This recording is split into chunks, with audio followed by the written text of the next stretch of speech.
Hey everybody, it's Pastor Mitchell here. I'm so glad you've chosen to join us today for Church Online. And just as we begin, if you're joining us brand new, we'd love to be able to connect with you. If you want to go ahead and leave us a comment below, let us know you're watching, or you can send me an email directly at mitchell.deware@gmail.com, and I'd love to hear from you. Now, just before we get into today's message, I have a few things I want to bring to your attention, specifically around the life of our church as well as Camp Peniel. We continue to meet at Drumlin Heights Community School on Sundays when the weather is fine, and we've had some great weather this summer, and we're so thankful for that, even though today we've had to move to Church Online as well as a 6:30 evening service. If you haven't registered for that and still desire to come, you can contact Barbara and let her know that you're planning to be here. As well, within our community, we have heard of and have seen various fires around, and we're so thankful for those fire crews, both on the ground and in the air, who are working so hard in order to put those fires out. And so we want to say thank you so much to all of you for your hard work and your effort. We as a community are grateful.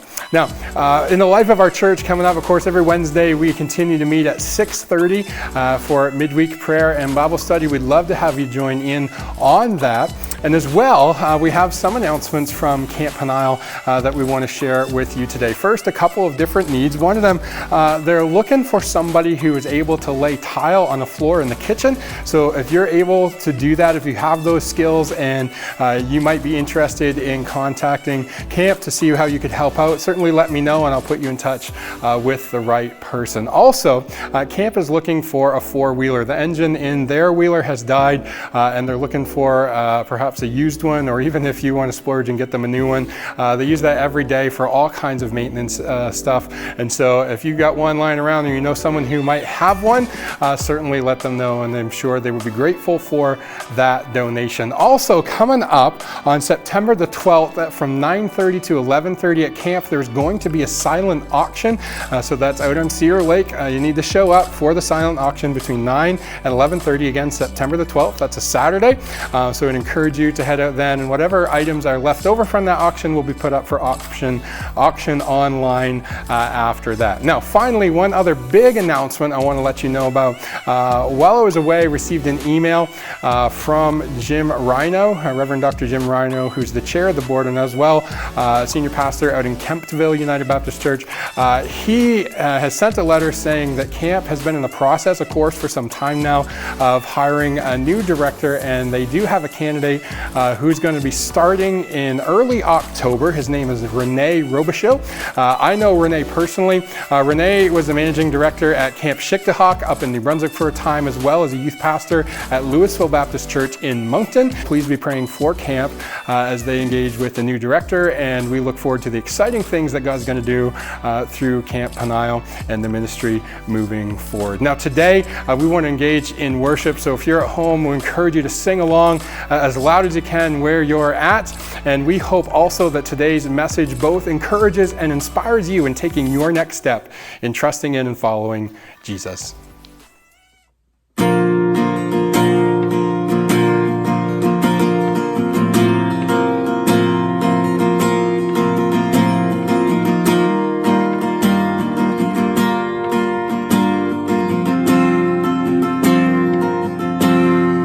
So many reasons,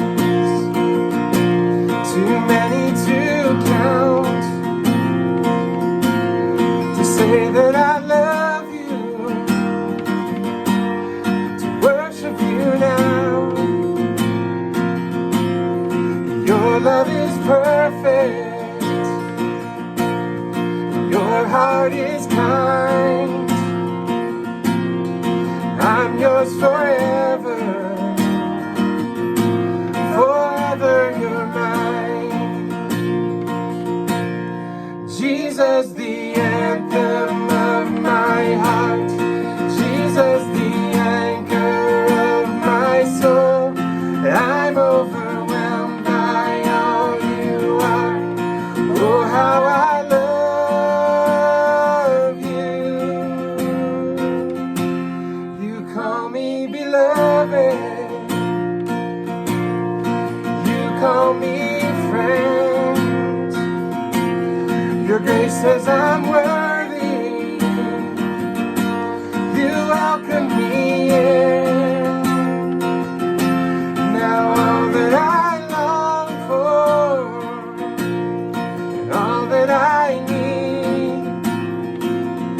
is to be in your presence. Forever I fall at your feet. Jesus, the anthem of my heart. Jesus, the anchor of my soul. I'm overwhelmed by all you are. Oh, how I love you.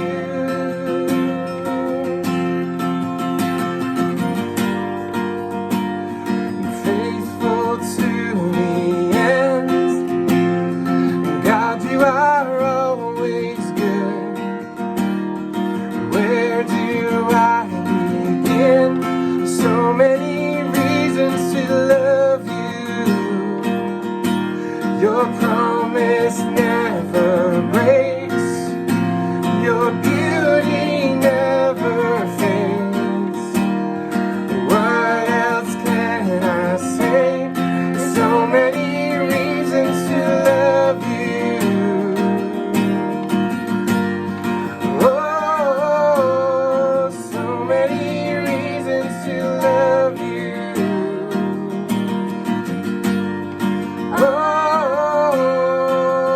Oh, Jesus, the anthem of my heart. Jesus, the anchor of my soul. I'm overwhelmed by all you are. Oh, how I love you. Jesus, the anthem of my heart.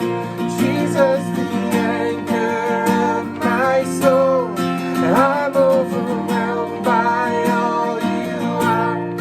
Oh, how I love you.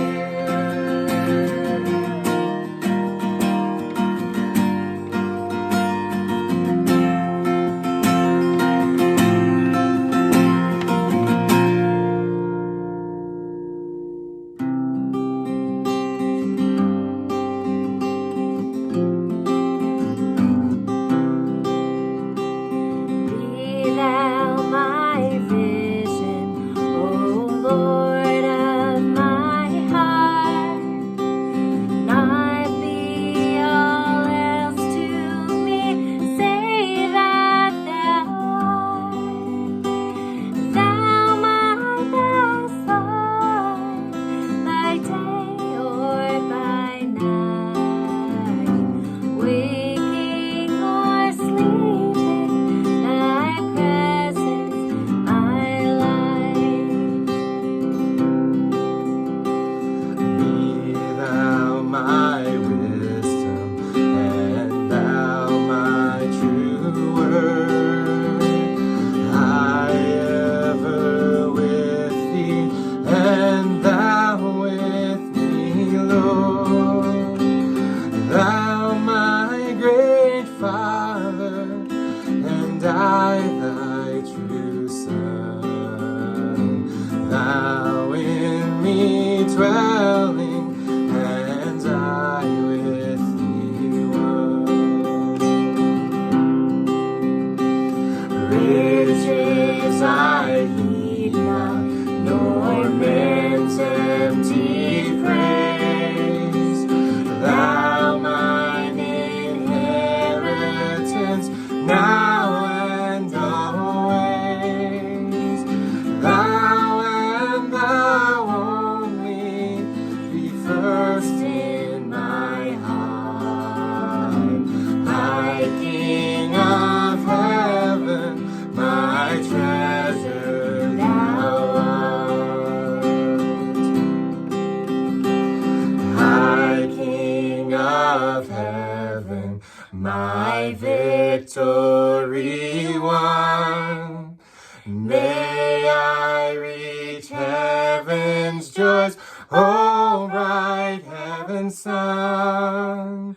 Heart of my own heart, whatever befall, still be my vision, O ruler of all.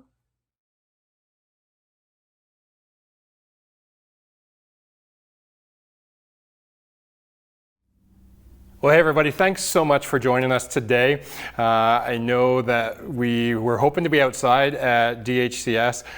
We've had some fantastic weather through the summer to be able to host outdoor services there, but just because of the hurricane and the last pieces of that coming through our area and us receiving some much needed rain, we decided to move our online service today at 10 o'clock. And so if you're tuning in and joining in with us today, hope that this is encouraging and inspiring for you.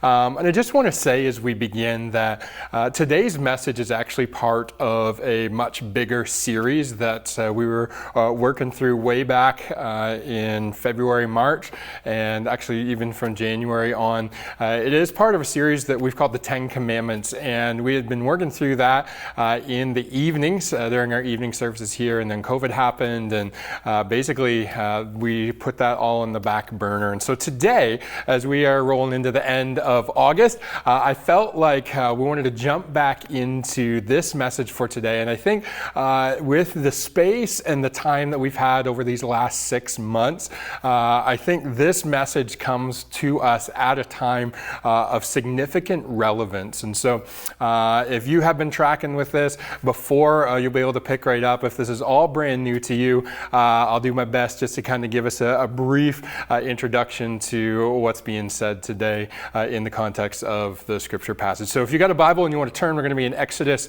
chapter 20, and I'm going to have some of those verses up on the screen as we roll through as well. But Exodus chapter 20 is where we're going to be. And I just want to start today with this. I have never been to court. I've never, in this sense, I've never been called to be on jury duty. I have heard that it's painful and it's hard and it's difficult and nobody really wants to do it. If you've done it before, you'll know what that's like, but I've never been called to sit on a jury. I've also never been pulled into court as being convicted of something that I had to give my testimony in my defense before the judge or a lawyer or prosecution. I've not been charged with anything that I've had to be to court with, but I have been called to court to be a witness to something. And so I've only done it once, and in the process I got a little nervous before because my only experience of court was watching TV shows or movies, and it's really, really nerve-wracking. And you know, you kind of watch and see how lawyers do their thing and how the whole thing plays out and objections and all the rest. And I thought, is that what it's going to be like? Is it going to be that dramatic? And in my experience, it wasn't quite that dramatic, but I can tell you this, that the kind of the feeling in the room as we enter that courtroom and as you're called to the stand, it's a heavy, heavy feeling. Because what's happening is you're called to be a witness to something or to present facts about something that is going to influence the way that the trial or the proceedings will play out. And so your witness testimony is going to impact or influence the decision of the judge in the end. And so it's kind of a very tense feeling. It's one of those things that the space, it just feels heavy, and I think rightly so. Now, I have also been to Ottawa, and I've been past the Supreme Court of Canada, but I've never really been into it. But as I was planning for this message some time ago, I was doing some reading up on the Supreme Court of Canada, and so I found this picture of the Supreme Court. If you've ever been there or if you've seen pictures before, you know that this is what it looks like. And outside of most courts, there are usually statues of truth and of justice, or at least there's symbols of those, or those tend to be the two things that are supposed to be the groundwork for courts and court decisions, truth and justice. And I found out this interesting fact about the two statues outside of the Supreme Court of Canada. The statue of justice, where justice is usually depicted with a blindfold, meant to represent a position of non-bias. Outside of the Supreme Court of Canada, justice is depicted without a blindfold. And the reason given for that is supposed to be so that justice will be able to clearly see the consequences of her decisions. Now, we get into a whole bunch of debate today about the impartiality or how justice systems work or don't work, or how slow they are or fast they are, or whether they're good or bad. I mean, we could get into all that today. My point isn't to really do that so much as to evaluate our own cultural climate or our own system, but to just bring up the issue of justice, because what we're going to talk about from the scriptures today has a lot to do with the justice system specifically, but I think it has a lot more broader consequences for us as people of faith as well in our everyday lives. And so way back before there was ever a Supreme Court of Canada or a Supreme Court of any modern nation, way back before all of that, God had led his people out of slavery in Egypt and had brought them into the wilderness of Sinai.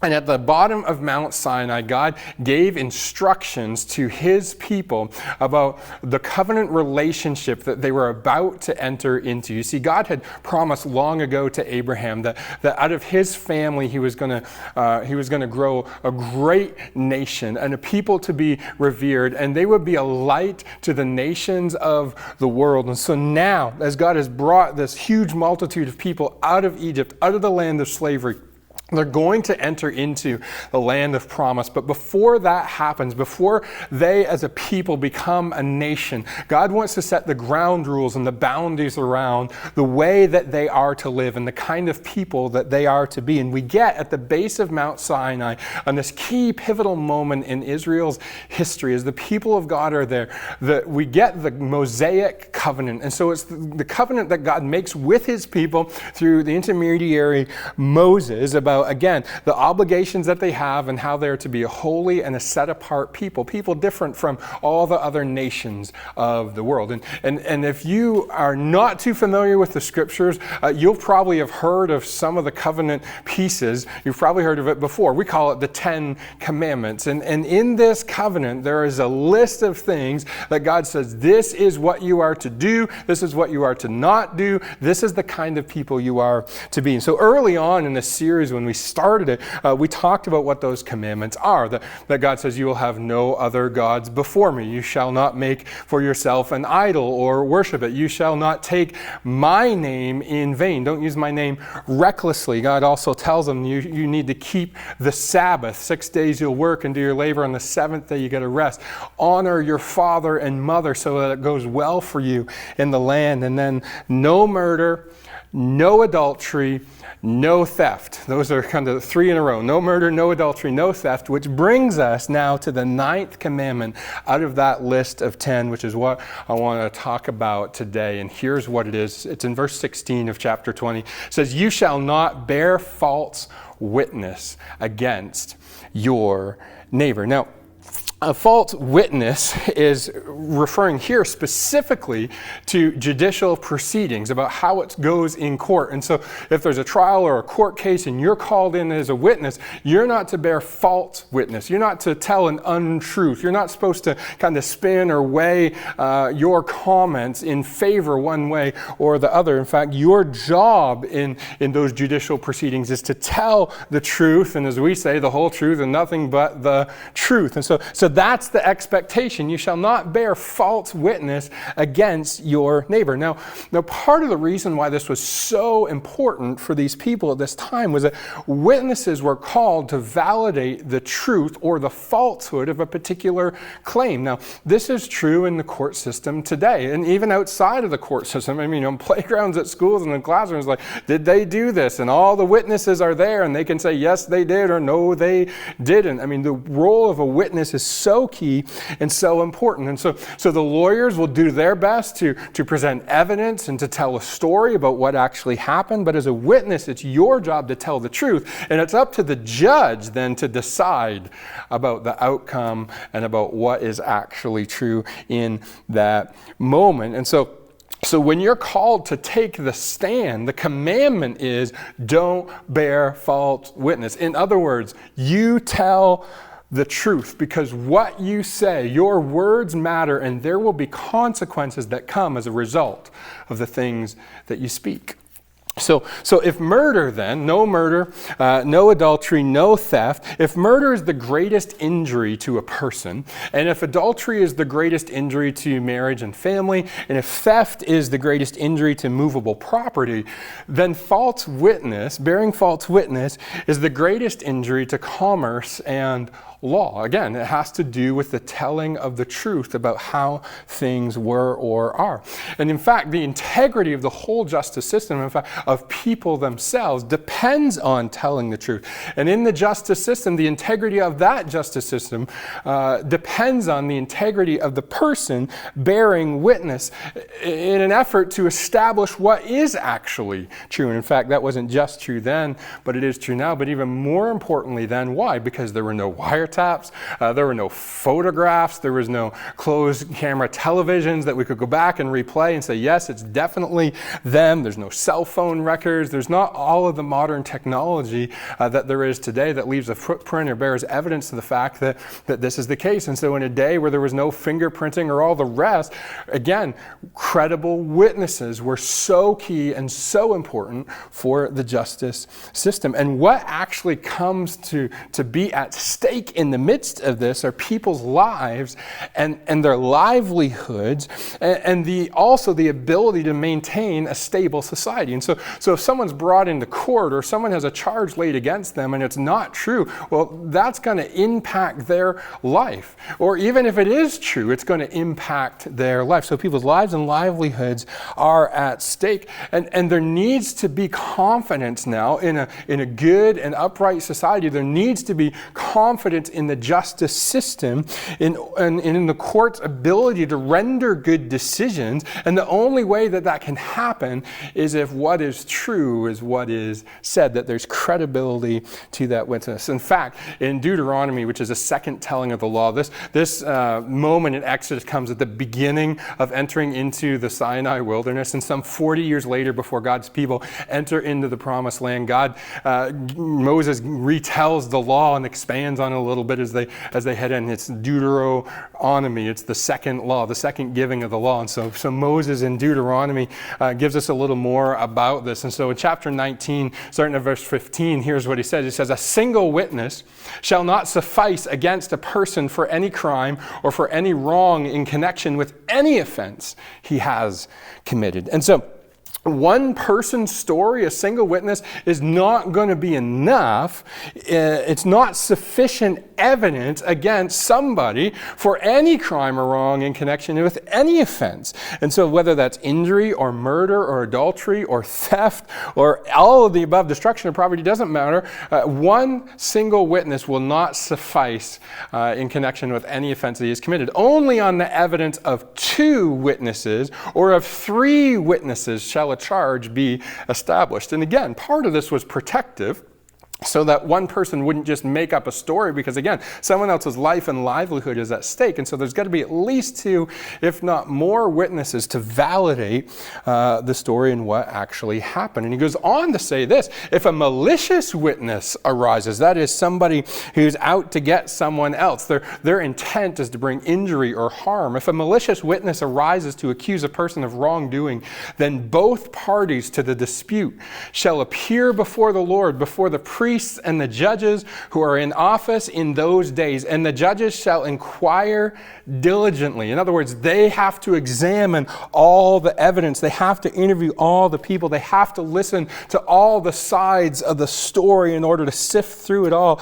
to get a clear picture about what is actually true, so that they can arrive at the truth. The judges will inquire diligently, and if the witness is a false witness, in other words, if through those proceedings it is determined that this person is bearing false witness, they're telling an untrue story in order to sway an outcome, and he has accused his brother falsely, then you shall do to him as ye have meant to do to his brother. Again, if you're going to do this, the lying person then, according to this, at this point, is that the lying witness then should receive the same punishment as the crime itself deserves. Now, again, this just goes to demonstrate the weightiness of a witness testimony. Now, Jesus himself actually said something similar in connection to this. And so I'm going to share with you from Matthew chapter 5 is actually a specific thing that's not specifically the same, but in terms of the broader stroke and a more general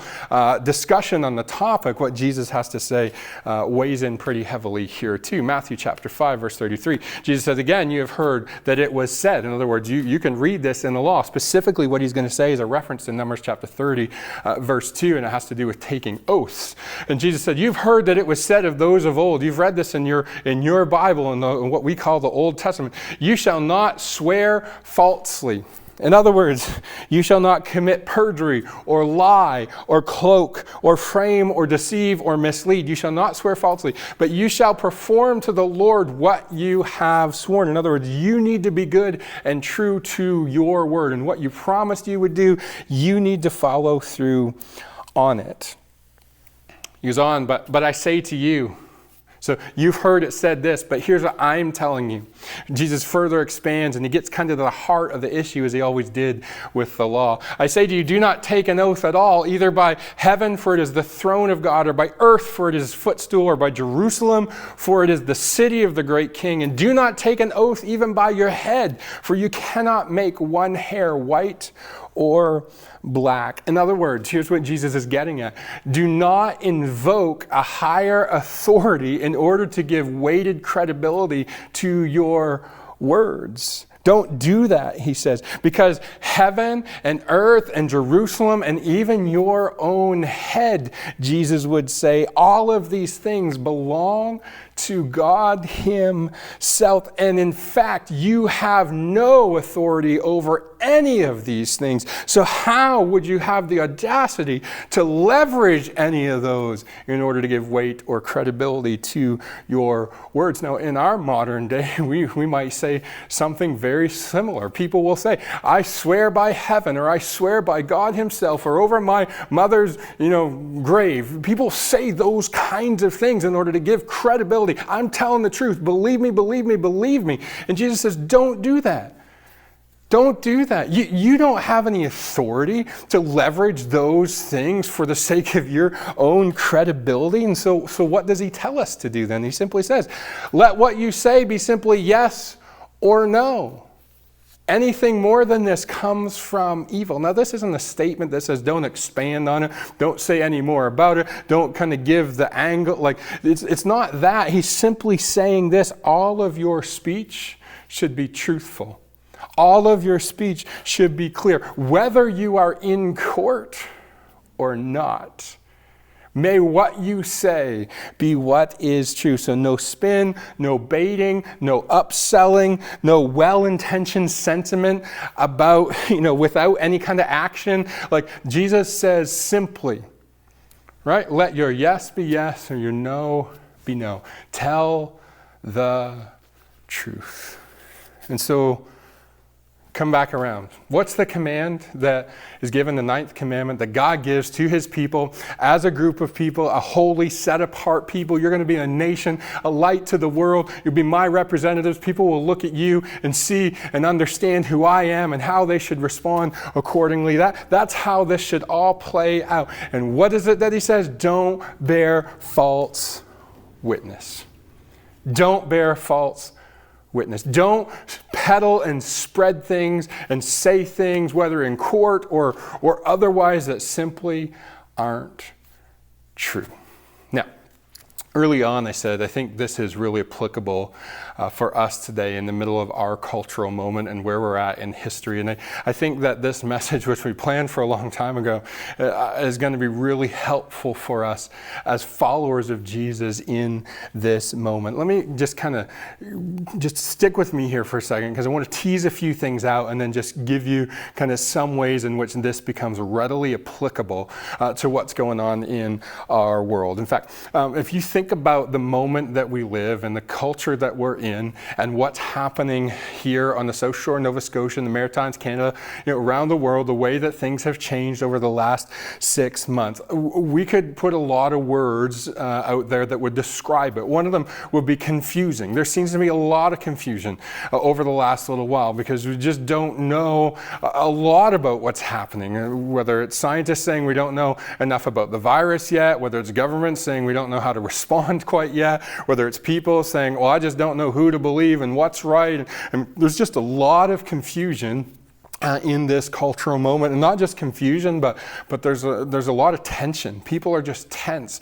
They tend to be a little bit more on edge. Over the last 6 months in particular, I've seen this play out in so many ways, whether it's conversations on social media, whether it's the way people act in the grocery line, whether it is the phone conversations about how people are feeling, about opinions on things. I mean, there is just tension almost at every turn, and you're so careful that you don't know whether you should say something or not say something, or whether it's the right thing to say or not say. And man, there's just tension all around. And so confusion, tension, there's a lot of opinions as well from professionals and non-professionals, from people like you and me, that we just have opinions about stuff. And there's also great polarization. You see that in governments between the left and the right, in cultures and in particular groups, whether they're on the left or the right or somewhere in the middle. I mean, there's a polarization of culture, and it's either you're with us or you're against us. And what happens in that polarization of culture is that everybody then becomes an enemy unless they think and act specifically in the same ways that you do. And so we experience all these things, and we are experiencing them right now in our culture. And even before all of this happened, I would suggest to you, and you might bristle against this a bit, but stick with me here. Particularly, this has been my experience in the Maritimes growing up, but even here on the South Shore of Nova Scotia, we live in a culture that is just rife with cynicism and skepticism and criticism. And so we tend to just generally in our culture be people who are cynical about things. We're not optimistic. We don't see the upside. We're just, we've kind of got into this like, we're at the end of we're at the end of the country. We're, the outlook is not good. Things are just always going to be bad. We're also skeptical about anyone or anything. We always want to know what's the motivation behind it. What's the story there? What do they want from me? We have that kind of feeling as well. And as well, we tend to just be critical about everything, and whether that's just the small thing about something someone said or how they did it, or it could be anything like that. So we have criticism, skepticism, cynicism that exists as part of our culture, and with crisis, all of that kind of gets inflated at the same time. And so you see a lot and you hear a lot more of those things playing out in the public discourse and dialogue. And so not only that with cynicism and skepticism and criticism, but there's also confusion about whether the left and the right news or social media or whatever it is, and all of that confusion with all of the rest fuels now conspiracy within the public dialogue. And so Christians can also be drawn into these types of conversations as they happen in the wider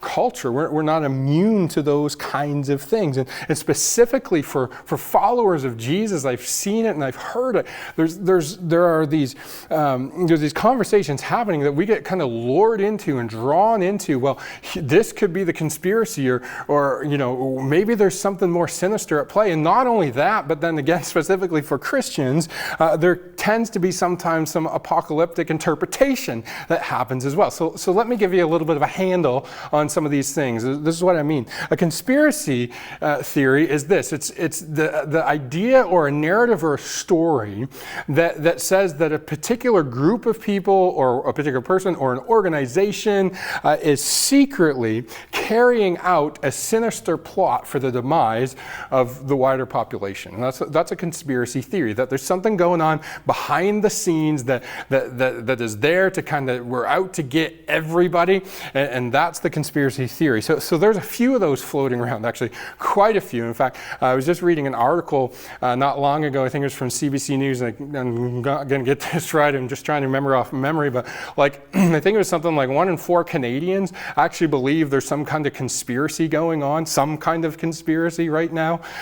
It's not necessarily the same conspiracy, but that there's something sinister at work in behind the scenes, that some group or organization is trying to do something for the demise of the world. Now, Now, some of those conspiracy theories involve, one of them is this theory about lizard people. I don't know if you've come across that one yet, but and this one kind of seems to be one of those more far out there ones, but that lizards are actually taking the form of human beings in order to take over the world. And so this actually came to light a couple years ago during the elections in the United States. It was a lizard people conspiracy, and you can look it up on the internet. We won't get into all of that right now, but there's the lizard people, but perhaps some of the more common ones that you've heard is that Bill Gates, who can't get a virus off Windows machines, has actually caused a virus in the world in order to make a lot of money off of a vaccine. There's 5G is the cause of the spread of COVID, 5G networks. I mean, there's all of these kinds of theories about what's going on and what what kind of the conspiracy is, the behind the scenes, that there's a sinister plot to ruin your life and mine and the world. And not only conspiracy theories, but apocalyptic interpretation. And here's what I mean by that we as followers of Jesus selectively interpret specifically vague Bible passages and apply them to the current cultural moment. So we say things like, the mark of the beast is probably going to be some kind of computer chip we're all going to get inoculated with, or maybe the mark of the beast is the card that proves that you've got the vaccine for COVID. It could be, we're going to carry, you're going to have a number, and it's going to be all this kind of stuff, which again, all of those things, we take specific pieces of scripture and say, well, here's what's going on in the world. Oh, this could be that. And then we start saying, well, this is what's going on. Everybody, pay attention over here. And here's what can happen with kind of this, that form of apocalyptic interpretation or of conspiracy theories. What can happen is this, that a lot of harm can be done.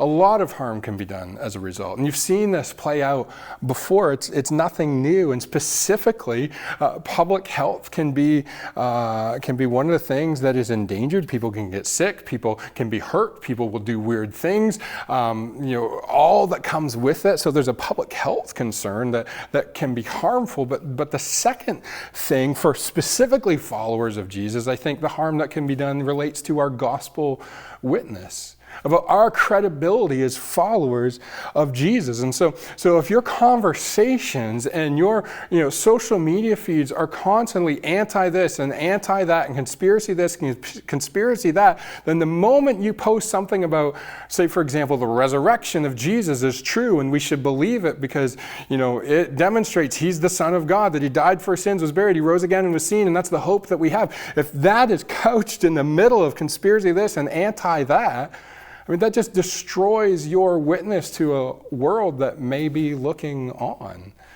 And so there's a lot of things that can happen. So let me give us a couple ways forward, I think, as this whole thing actually applies to where we're at today. First of all, we need to be people who are discerning.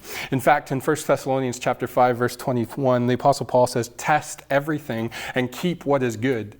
In other words, evaluate, think critically about it, be discerning about it. And then if it's good and it's true, then keep it. And if it's not, send it away. Don't pass it on. Don't share it around. Don't bear false witness. And I know you know this, but just because it's on the internet does not mean that it is true.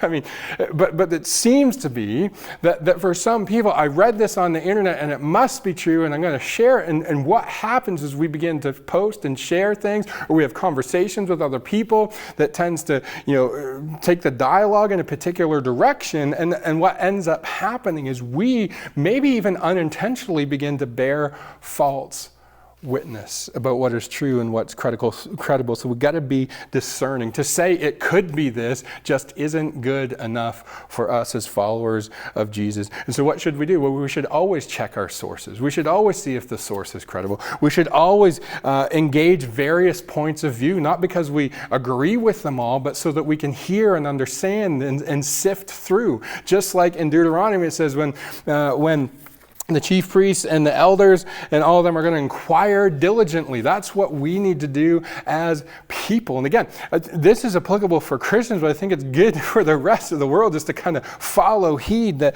we need to be people who are discerning.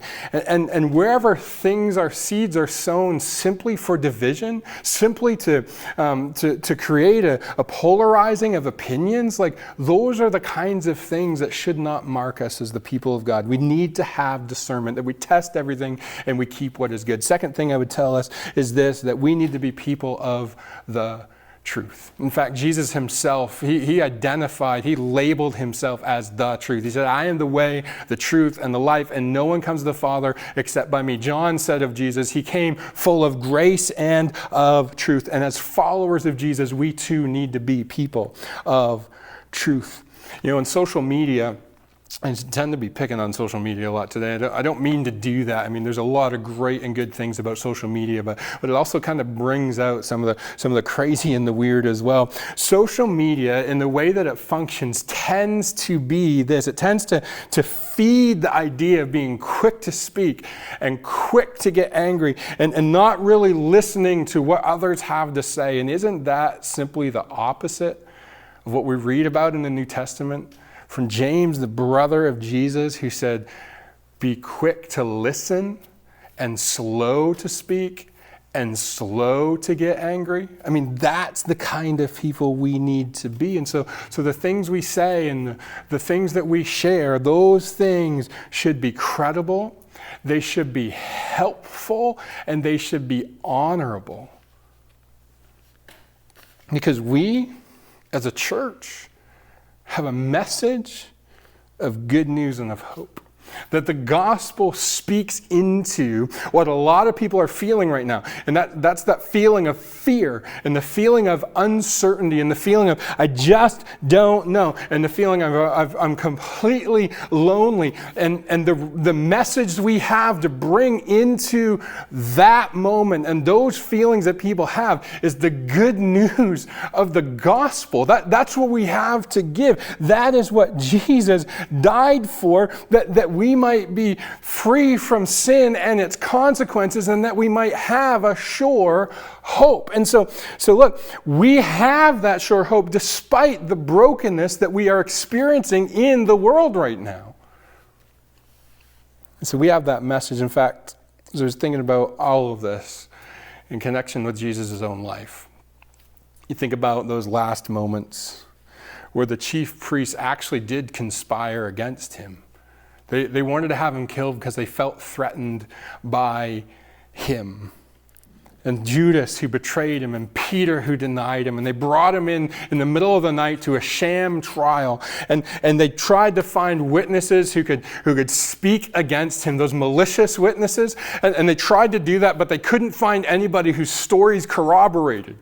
And when they finally did, it wasn't enough to say anything about him or to create any kind of consequence. And so all of the witnesses proved uncredible until the moment came when the truth was spoken by Jesus himself, a claim to divinity, that he was God. And Caiaphas tore his robe and he said, "You've heard it yourselves, blasphemy." He makes the claim to be God. What do you have to say for yourself? And that, speaking of the truth by Jesus himself, is what actually resulted in his crucifixion. Jesus essentially condemns himself by his own statements and telling the truth in that moment. But he was not about to lie as others were so doing. And in the process, he actually kept the 9th commandment. Don't bear false witness.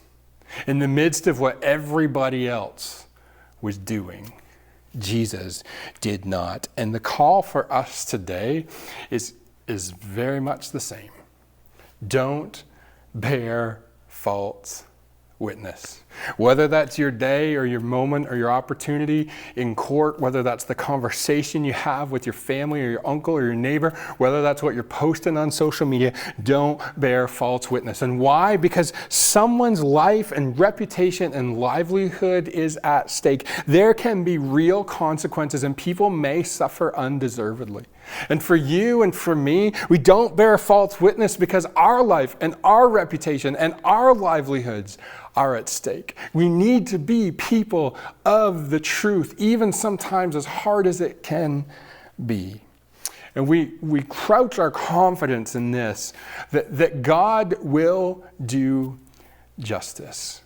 And so there will either be condemnation for those who won't honor him, who break his commands, who want nothing to do with him, or there will be deliverance through Jesus Christ, who died for our sins and was buried, who rose again and was seen, who he himself was not only on the side of truth, but in fact is the way, the truth, and the life. And the truth is that nobody comes to God the Father except through him. And anyone on the side of truth will listen to his voice. And so if you today are a follower of Jesus, we need to be people of the truth and not bear false witness in the midst of this cultural moment that we are in. And if you've never taken that first step, maybe today will be the day where you say yes, where you repent of your sin and you turn from that and you put your yes down and you trust and believe that Jesus died for your sin, that you might have forgiveness. You believe and you know that he was resurrected from the grave, that you too might have the hope of eternal life. And as we live in the midst of the truth that he is coming again, may we be a kind of people who don't bear false witness, but are on the side